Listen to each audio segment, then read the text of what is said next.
Hello dears, welcome to science gold. आज हम start कर रहे हैं 10th क्लास साइंस का first chapter chemical reactions and chemical equation. ठीक है, तो चलिए अपनी कॉपी पेन उठाइए और साथ साथ इस चैप्टर के जो नोट्स हम प्रोवाइड कर रहे हैं उनको नोट कीजिएगा। ठीक है, तो सबसे पहले हम बात कर लेते हैं what is chemical reaction. Definition के साथ स्टार्ट करते हैं। व्हाट इज केमिकल रिएक्शन, लिखिए, हेडिंग डालिए केमिकल रिएक्शन। देखिए, what is chemical reaction? whenever there is a change in any substance, chemical change in any substance, then we can say that a chemical reaction takes place. लिखिए, whenever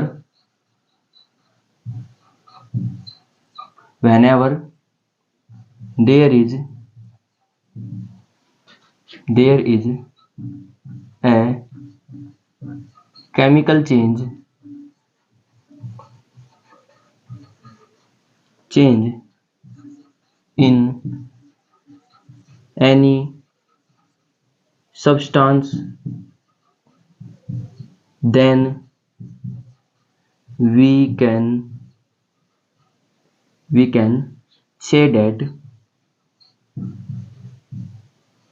say that a chemical reaction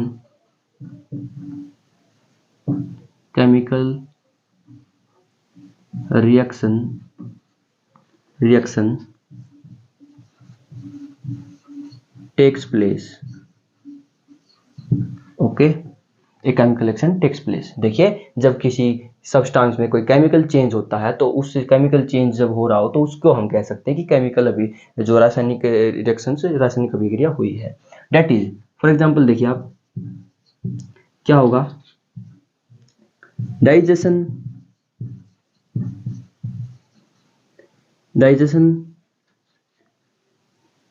of food in our body, या फिर burning of wood etcetera, और convert milk into curd by lactobacillus bacteria. ये सभी के सभी और भी बहुत सारे एग्जांपल्स होते हैं। तो ये सभी के सभी क्या कहलाएंगे? केमिकल रिएक्शंस कहलाएंगे। ठीक है, तो ये इस तरीके के चेंज को हम केमिकल रिएक्शंस कहते हैं। अब बात कर लेते हैं केमिकल इक्वेशन की। देखिए, केमिकल इक्वेशन क्या होगा? Chemical equation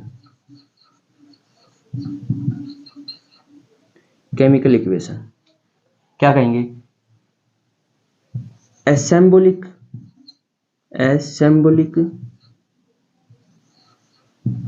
representation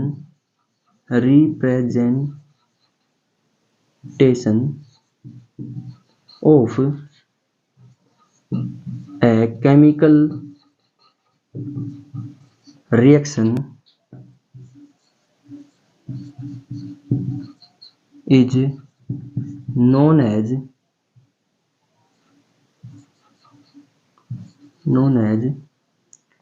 chemical equation। देखिए, एक जो रिप्रेजेंटेशन का एक तरीका होगा हमारे पास, एक एक सिंबॉलिक रिप्रेजेंटेशन होगा किसका? केमिकल रिएक्शन का, वो कहलाएगा केमिकल इक्वेशन। फॉर एग्जांपल, आप समझिए, आप अगर मैं इस तरीके से लिखता हूं, जैसे आपके एनसीईआरटी बुक के अंदर जो फर्स्ट एक्टिविटी है उसमें मैग्नीशियम रिबन को जलाया गया है ऑक्सीजन की प्रेजेंस में, तो उसको हम लिखने का जो तरीका होगा ना, जो सिंबॉलिक तरीका जो होगा, रिप्रेजेंटेशन होगा, उसको हम कहेंगे केमिकल इक्वेशन। देखिए, जैसे अगर मैं उसको इस तरीके से लिखता हूं, क्या कि magnesium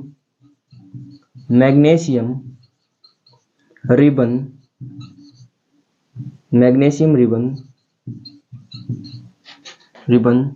is burnt in air and get magnesium oxide। तो ये थोड़ा लेंथी पड़ेगा, इसको वर्ड्स के फॉर्म में भी हम लिख सकते हैं कि मैग्नीशियम प्लस ऑक्सीजन की प्रेजेंस में जलाया गया तो magnesium plus oxygen, then we get magnesium oxide. But उसका अगर सैम्बलिक रिप्रेजेंटेशन करते हैं तो वो बहुत ज्यादा इंफॉर्मेटिव होगा as compare to the this line. जिस टाइप से अगर मैं लिखता हूं मैग्नीशियम बर्न किया गया ऑक्सीजन की प्रेजेंस में, तो हम एरो से शो करेंगे, जो हमारे को प्राप्त होगा वो होगा मैग्नीशियम ऑक्साइड। ओके, तो ये जो होगा, ये जो सिंबॉलिक रिप्रेजेंटेशन है एक केमिकल रिएक्शन का, इसी को हम कहते हैं केमिकल इक्वेशन। ठीक है, देखिए इसके बाद इसके साथ अगर मैं इसकी स्टेट को भी शो करता हूं, इसके बाद इसकी स्टेट को भी, तो हम उसको उसके लिए हम लिख सकते हैं क्या,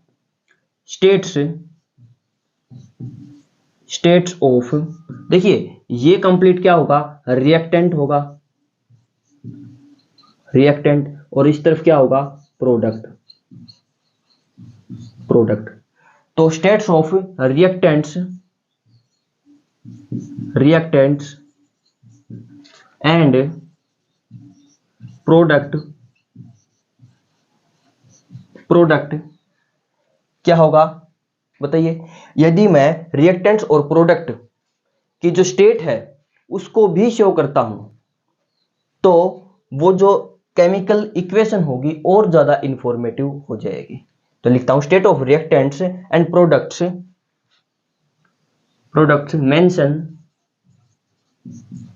मेंशन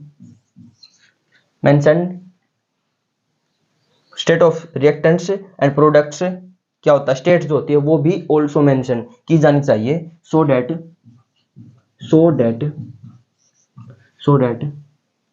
द रिएक्शन या सॉरी रिएक्शन की बजाय हम लिखेंगे केमिकल इक्वेशन, द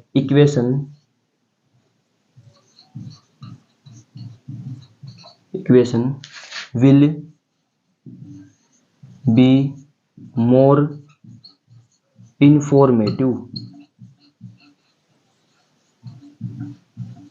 इस टाइप से कंप्लीट होती है। ठीक है, तो यहां तक हमने कंप्लीट किया है केमिकल रिएक्शंस और केमिकल इक्वेशंस। यहां तक आप इसको नोट कीजिएगा। चलिए हम आगे बात करते हैं। ठीक है,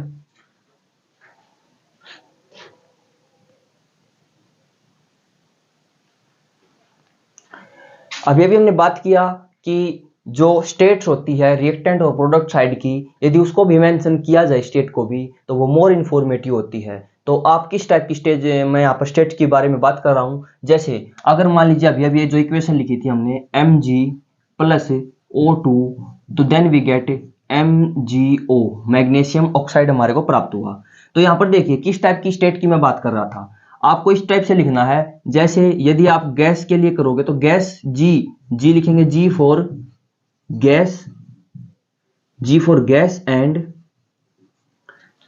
gas comma L for liquid, ये सभी आप नोट करके चलिए कॉपी में, G for gas, L for liquid, इसके बाद S for solid and AQ for aqueous, AQUEOUS। Okay, aqueous. तो ध्यान रखिएगा ये जो स्टेट्स होती हैं, ये स्टेट्स भी शो करेंगे, हम मेंशन करेंगे इस इक्वेशन के साथ, ताकि ये जो इक्वेशन है ये मोर इंफॉर्मेटिव बन सके। जैसे अब मैग्नीशियम हमने यहाँ पर लिया सॉलिड स्टेट में, ऑक्सीजन गैस है G, जो प्राप्त होगी जो यहाँ पर वो क्या होगी, वो भी होगी, वो होगा सॉलिड। ओके, तो इस टाइप से ये रिएक्शन कंप्लीट होती है। अब हम बात कर लेते हैं बैलेंस्ड केमिकल इक्वेशन या स्केलेटन केमिकल इक्वेशन क्या होती है। ठीक है, देखिए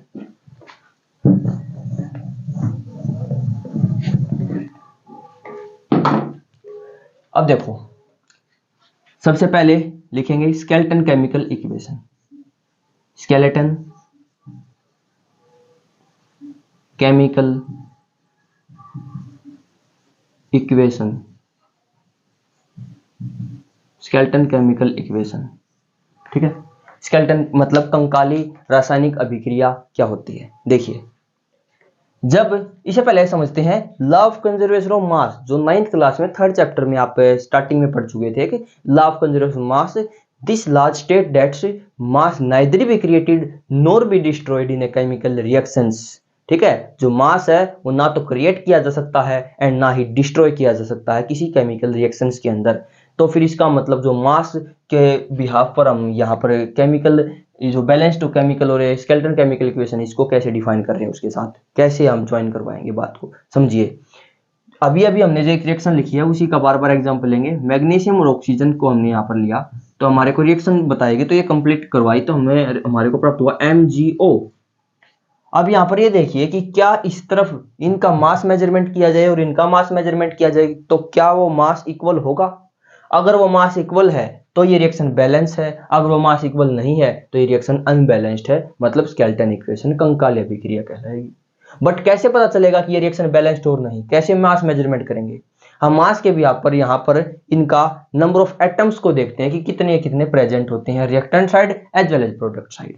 ओके, तो अगर इनका नंबर ऑफ एटम्स इक्वल हो जाते हैं reactant side and product side, then we can say that this reaction is balanced chemical equation. Okay, देखिए यहां पर मैग्नीशियम कितने हैं? 1 एटम है, और यहां पर ऑक्सीजन के 2 एटम प्रेजेंट है। यहां मैग्नीशियम का 1 एटम प्रेजेंट है, प्लस उसके साथ में कितना है ये ऑक्सीजन, प्लस नहीं करेंगे, ऑक्सीजन कितना है यहाँ पर 1 प्रेजेंट है। तो देखिए यहां मैग्नीशियम मैग्नीशियम तो सेम है reactant and product side, but जो ऑक्सीजन है वो यहाँ पर अनइक्वल है। So this reaction is a chemical, जो रिएक्शन दी गई है ये एक स्केलेटन इक्वेशन है, बैलेंस्ड इक्वेशन नहीं है। ठीक है, तो यही law of conservation of mass बोलता है कि जो मास होता है वो जब यहाँ क्रिएट नहीं किया गया है या फिर डिस्ट्रॉय नहीं किया गया तो फिर मास तो इक्वल होना चाहिए ना, जो रिएक्शन कंप्लीट हुई है उस टाइप से भी। ठीक है, तो चलिए एक बार इसको कंप्लीट देख लेते हैं कि किस तरीके से इसकी डेफिनेशन लिखते हैं। लिखिए, a chemical equation, a chemical equation in which number of atoms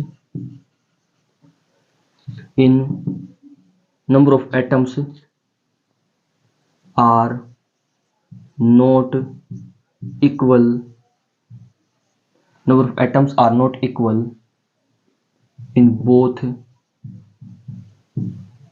reactant and product side. Okay, यदि रिएक्टेंट और product side number of atoms equal नहीं है तब मैं कहूंगा केमिकल रिएक्शन जो होती है वो स्केलेटन केमिकल इक्वेशन होती है। ठीक है, अब देखिए बैलेंस केमिकल इक्वेशन क्या होगी। अभी इसका एग्जांपल हम ले सकते हैं, यही एग्जांपल था तो इसको ही हम यहाँ पर इसके लिए एक अच्छा एग्जांपल लेते हैं। जैसे Fe फेरस होता है, सॉलिड के यहाँ पर लिया गया है, उसके बाद डिनोट करेंगे यहाँ पर स्टेट, तो उसकी पहले जनरली देख लेते हैं। फिर इसको यहाँ पर पानी मतलब भाप के साथ अभिक्रिया करवाई गई है, यहाँ पर G आएगा ये। ठीक है, उसके बाद हमें जो प्राप्त हुआ है then we get Fe3O4 plus hydrogen gas जो होती है यहाँ से वो लिबरेट होती है। अगर कोई गैस लिबरेट हो रही है तो उसको इस तरीके से हम यहाँ पर डिनोट कर सकते हैं। ठीक है, आगे देखिए, तो ये एक अनबैलेंस्ड केमिकल इक्वेशन है जिसको हम स्केलेटन केमिकल इक्वेशन कहेंगे। क्यों? क्योंकि यहाँ पर देखो फेरस कितनी है, एक, इधर फेरस कितनी है, 3, ऑक्सीजन देखिए यहाँ पर 1 है, यहाँ पर ऑक्सीजन 4 है, यहाँ पर हाइड्रोजन 2, यहाँ पर हाइड्रोजन 2, तो सिर्फ हाइड्रोजन इक्वल है और सभी के सभी अनबैलेंस्ड है। Number of atoms reactant and product side equal नहीं है, तो ये एक अनबैलेंस्ड इक्वेशन या फिर स्केलेटन इक्वेशन कहलाएगी। आगे देखते हैं balanced chemical equation. Balanced chemical equation क्या होगा? A chemical equation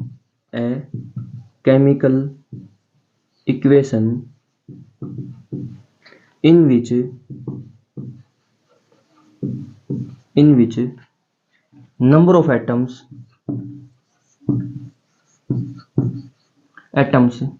are equal in both reactant and product side. Okay, तो ये होगी बैलेंस केमिकल इक्वेशन। इस रिएक्शन को हम बैलेंस करना यहाँ पर सीखते हैं। देखिए हीट एंड ट्रायल मेथड का हम यहाँ पर यूज करेंगे इस इक्वेशन को बैलेंस करने के लिए। तो देखिए वो किस टाइप से करते हैं, आप इधर लिख लीजिए Fe, फिर उसके बाद कौन है हाइड्रोजन, फिर उसके बाद कौन है ऑक्सीजन, यहाँ लिखिए आप रिएक्टेंट और इधर लिखिए आप प्रोडक्ट साइड। ठीक है, अब समझिए यहाँ पर रिएक्टेंट साइड फेरस कितने हैं 1, ये यहाँ कितने हैं 3, हाइड्रोजन कितने हैं यहाँ पर 2 और यहाँ पर हाइड्रोजन कितने हैं 2। ठीक है, ऑक्सीजन कितने हैं यहाँ पर 1 और उधर कितने ऑक्सीजन 4। सबसे ज्यादा अनबैलेंस्ड कौन है ऑक्सीजन, तो सबसे पहले हम इसको बैलेंस करेंगे। यहाँ पर से आप सिर्फ आप मल्टीप्लाई करोगे किसी भी इंटीजर के साथ में, और वो इंटीजर ऐसे नहीं माइनस का कोई होगा, ठीक है, प्लस के इंटीजर के साथ में 1 के साथ मल्टीप्लाई करने पर तो कोई इफेक्ट आता नहीं। इसका मतलब 2 3 4 5 6 किसी से मल्टीप्लाई हम यहाँ पर करते हुए आगे बढ़ेंगे। तो देखिए इधर अगर ऑक्सीजन 4 है, इधर भी अगर ऑक्सीजन 4 बनाने हो तो क्या करना पड़ेगा 4 से मल्टीप्लाई करनी होगी, सीधी सी बात है। इस टॉपिक को बहुत डीपली हम किसी और वीडियो में डिस्कस करेंगे, बाकी जनरली आप समझ लीजिए। यहाँ पर 4 × 1 करेंगे तो क्या इतना हो जाएगा 4। अब देखिए 4 सिर्फ ऑक्सीजन के साथ यहाँ नहीं हो सकता, यहाँ मैं 4 नहीं लिख सकता नीचे, क्योंकि यहाँ पर तो एक कंपाउंड गलत हो जाएगा। फिर H2O का जो मॉलिक्यूल्स होता है वो H2O ही रहेगा ना, H2O4 थोड़ी हो जाएगा, इसलिए यहाँ नहीं लगा सकते हम, यहाँ लगाएंगे इसके साथ में। तो ये क्या हो जाएगा, यहाँ अगर मैं 4 लगा देता हूँ, ठीक है, तो क्या हो जाएगा ये। अब देखो यहाँ ऐसा करने की वजह से ये ऑक्सीजन तो हो गए 4, बट उसके साथ साथ हाइड्रोजन 4 × 2 = 8। अब जो हाइड्रोजन है ना ये भी तो इसके साथ भी तो मल्टीप्लाई होगी, ये 8 हो गए, यहाँ ये 4 और 4 है, ठीक है, ये 8 हो चुके हैं। अब यहाँ फिर से अगर मैं इस तरफ भी 4 लगा दूं, यहाँ मतलब इसके साथ भी 4 लगा दूं, तो ये भी कितने हो जाएंगे 8, ये भी 8 8 4 4, इसका मतलब H और O तो बैलेंस हो चुके हैं।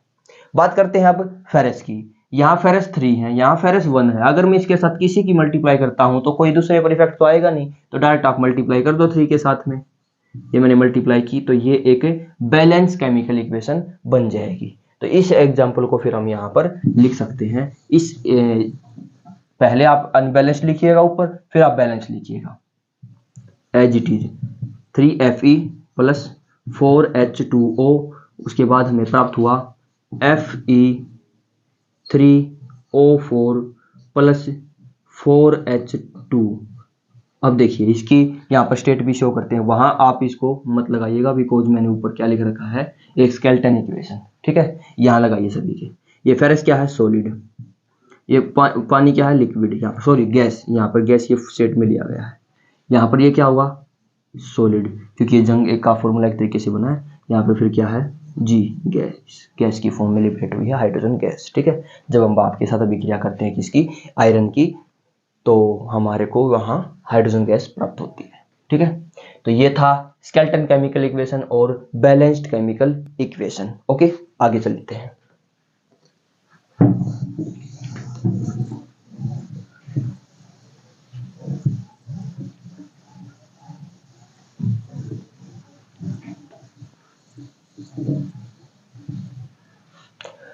अब हम बात कर लेते हैं टाइप्स ऑफ रिएक्शंस की, ठीक है, on the based of their different properties and different जो हमारे को प्रोडक्ट प्राप्त हो रहे हैं उसके बेस पर हम यहाँ पर कुछ टाइप्स बताएंगे। इस चैप्टर के अंदर टाइप्स बताएगा अच्छे खासे, तो उसको अब समझते हैं कि जो केमिकल रिएक्शंस और इक्वेशन जो हैं उसके टाइप्स किस टाइप के होते हैं। देखिए ध्यान से, अब यहाँ पर हेडिंग डालिए आप type of reactions, types of reactions. बस अब इस टॉपिक का यही एक सबसे लंबा और मेन टॉपिक बाकी रह गया है, टाइप ऑफ रिएक्शंस, ठीक है। देखिए ध्यान से, सबसे फर्स्ट हम बात करेंगे यहाँ पर कॉम्बिनेशन रिएक्शन की, कॉम्बिनेशन रिएक्शन, कॉम्बिनेशन रिएक्शन। तो कॉम्बिनेशन रिएक्शन क्या होता है, ठीक है, एक तरीके से हिंदी में कहें तो संयोजन अभिक्रिया। अब देखिए, a reaction in which 2 or more substances combine to form a single product is known as combination reaction। लिखिए क्या लिखेंगे, a chemical reaction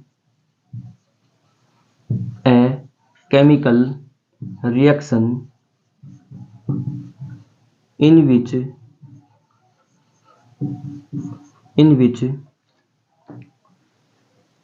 one or sorry one नहीं two or more element or compound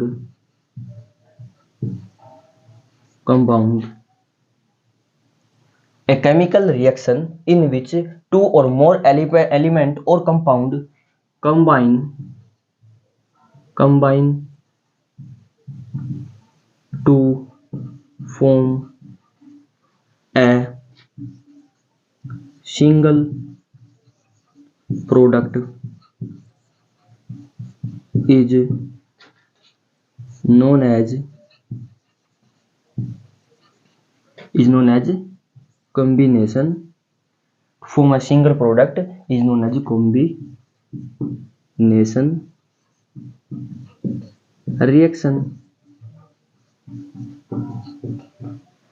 best example लेते हैं इसका। देखिए क्या होगा एग्जांपल इसका। देखिए कैल्शियम ऑक्साइड, ठीक है, जिसको हम यहां पर क्विक लाइम के नाम से जानते हैं। क्विक लाइम जिसको बोलते हैं बिना बुझा चूना, क्विक लाइम। अब बात करते हैं कैल्शियम ऑक्साइड के अंदर यदि आप वाटर ऐड करोगे, ठीक है, तो then we get calcium hydroxide CaOH का ट्वाइस, ओके, प्लस यहां लार्ज अमाउंट में हीट प्रोड्यूस होती है, ठीक है, अच्छी खासी हीट प्रोड्यूस होती है इस रिएक्शन के अंदर। तो जब कैल्शियम ऑक्साइड के अंदर वाटर ऐड किया गया तो देखिए यहां पर एक कंपाउंड है, दूसरा मॉलिक्यूल जो होता है, मॉलिक्यूल्स कंपाउंड जिसकी हम बात करें, वो दो एक कंबाइन होकर के एक सिंगल प्रोडक्ट हमारे को देते हैं।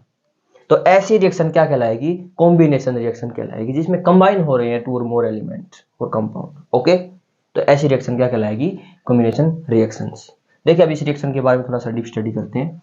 अब ये जो पानी है ये लिक्विड फॉर्म में लिया गया, ठीक है, ये सॉलिड फॉर्म में लिया गया। यहाँ जो प्राप्त हुआ है ये एक्वस फॉर्म में प्राप्त हुआ, क्योंकि यहाँ पर लिक्विड में अगर कोई चीज है, मतलब लिक्विड मतलब पानी के अंदर कोई अगर सॉलिड सब्सटेंस कुछ घुला हुआ है तो उसकी बात कर रहा हूँ, वो एक्वस सॉल्यूशन में लिखा जाएगा, ठीक है जी। उसके बाद में इस रिएक्शन के अंदर हीट प्रोड्यूस हुई है, एक्सोथर्मिक रिएक्शन भी अब थोड़ी देर बाद पढ़ने वाले हैं।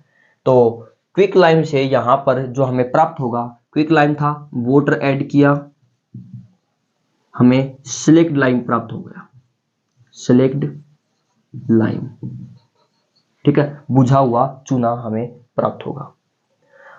ये जो होता है कैल्शियम ऑक्साइड एक तरीके से व्हाइट वॉशिंग के लिए इस्तेमाल किया जाता है, जिसको हम हिंदी में सफेदी कहते हैं। सफेदी जो जनरली हम हमारे घरों के दीवारों के ऊपर लगाते हैं, मैं पेंटिंग जब कर रहे हैं उस टाइम पर, तो उसकी हम बात कर रहे हैं। यदि मैं इस कैल्शियम हाइड्रोक्साइड को उठाता हूं, अब CaOH का उल्टवाइस, ठीक है, कैल्शियम हाइड्रोक्साइड को जब इसकी जब लेयर वॉल के ऊपर अप्लाई की गई तो वहां ये एटमॉस्फेयर में प्रेजेंट कार्बन डाइऑक्साइड के साथ रिएक्ट करेगा, ओके, और वहां पर एक दूसरी टाइप की लेयर बनाएगा जिसका नाम है कैल्शियम कार्बोनेट, CaCO3, A छोटा, C और O दोनों कैपिटल लेटर होंगे, ठीक है, क्योंकि कैल्शियम कार्बोनेट है, C है, ये O से ऑक्सीजन है, Ca से कैल्शियम है, okay. Calcium hydroxide plus CO2, then we get calcium carbonate, okay, plus यहां जो वाटर होगा, वाटर के जो मॉलिक्यूल्स थे इसके अंदर जो प्रेजेंट थे वो यहां पर पास आउट हो जाएंगे, वेपोराइज हो जाएंगे, तो वो लिक्विड की फॉर्म में है। ये हमारे को सॉलिड फॉर्म में दीवार के ऊपर मिलेगा, और ये एक्वस सॉल्यूशन था और ये गैसियस स्टेट है, ओके। तो ये रिएक्शन जो होती है, अब ध्यान रखिएगा, ये जो कैल्शियम कार्बोनेट है एक तरीके से मार्बल का भी एक तरीके का यही फॉर्मूला होता है। तो समझो आप कैल्शियम कार्बोनेट को हिंदी में चूना पत्थर के नाम से भी जाना जाता है, और ये जो होता है बहुत साइन एक तरीके से साइन करता है। ये क्या कहेंगे हम इसमें? This makes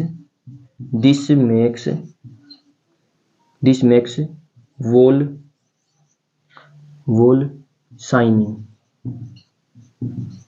this makes wall shining, यह दीवारों को बिल्कुल चमकदार बनाता है, बिल्कुल व्हाइट। शाइनिंग वाइट यहाँ पर हमारे को प्राप्त होता है। कैल्शियम कार्बोनेट बिल्कुल अच्छे ढंग से बिल्कुल वाइटनेस से निकाल देता है दीवार के ऊपर, ठीक है। तो इस तरीके से हमने यहाँ पर टाइप ऑफ रिएक्शन की फर्स्ट जो टाइप थी वो है कॉम्बिनेशन रिएक्शन, वो पढ़ी। इसके कुछ एग्जाम्पल्स भी अभी हम देख लेते हैं। ये एक एग्जाम्पल हो चुका है, इसके कुछ और एग्जाम्पल लेते हैं। यहाँ पर देखिए, नोट करते रहिए हर चीज को। ये हो गया इसका फर्स्ट एग्जाम्पल। सेकंड लेते हैं, बर्निंग ऑफ कोल। क्या होगा? बर्निंग ऑफ कोल क्या होगा? C+O2 ऑक्सीजन की प्रेजेंस में इसको गर्म किया गया, मतलब बर्न किया गया। बर्न के बाद हमारे को प्राप्त हुआ CO2 गैस, सीधी सी बात है। फिर तीसरा है वाटर। क्या होगा? पानी।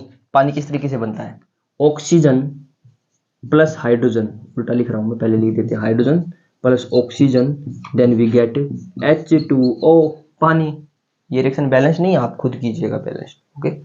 जैसे इस रिएक्शन को बैलेंस करते वक्त यहाँ पर हम 2 लगा देंगे, 2 2 जा 4, यहाँ 2 लगा देंगे तो 2 2 जा 4, हाइड्रोजन यहाँ पर 2 2, ऑक्सीजन 2, ऑक्सीजन भी 2 हो चुके, ठीक है।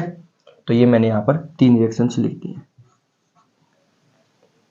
अगर आपको कोई और दूसरी रिएक्शन भी याद हो तो आप इसके साथ लिख सकते हैं अभी जस्ट, ठीक है। तो आप अपने कंप्लीट नोट्स बनाइएगा इसी टाइप से।